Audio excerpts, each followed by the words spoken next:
The Hitchhiker's Guide to the Galaxy has this to say on the subject of flying. There is an art, it says, or rather a knack to flying. The knack lies in learning how to throw yourself at the ground and miss. Pick a nice day, it suggests, and try it. The first part is easy. All it requires is simply the ability to throw yourself forward with all your weight and the willingness not to mind that it's going to hurt. That is, it's going to hurt if you fail to miss the ground. Most people fail to miss the ground, and if they're really trying properly, the likelihood is that they will fail to miss it fairly hard. Clearly, it is the second part, the missing, which presents the difficulties. One problem is that you have to miss the ground accidentally. It's no good deliberately intending to miss the ground because you won't. You have to have your attention suddenly distracted by something else when you're halfway there, so that you're no longer thinking about falling, or about the ground, or about how much it's going to hurt if you fail to miss it. It is notoriously difficult to prise your attention away from these three things during the split second you have at your disposal. Hence, most people's failure and their eventual disillusionment with this exhilarating and spectacular sport.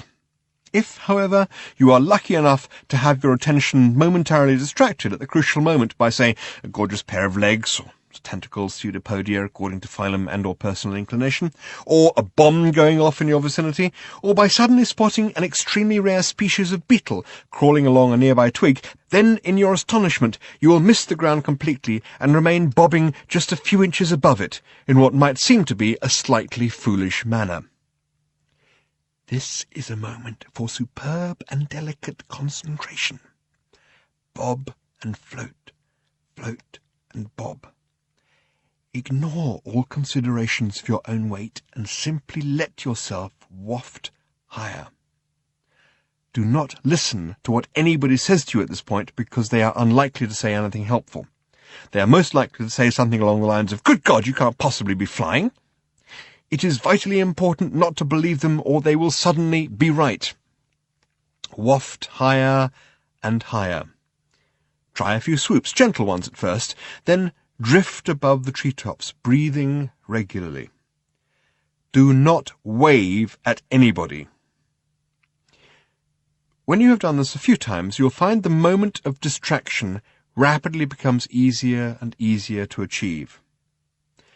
You will then learn all sorts of things about how to control your flight, your speed, your maneuverability, and the trick usually lies in not thinking too hard about whatever you want to do, but just allowing it to happen, as if it was going to anyway. You will also learn about how to land properly, which is something you will almost certainly cock up, and cock up badly, on your first attempt. There are private flying clubs you can join which help you achieve the all-important moment of distraction.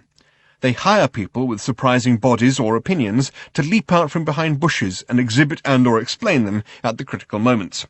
Few genuine hitchhikers will be able to afford to join these clubs, but some may be able to get temporary employment at them.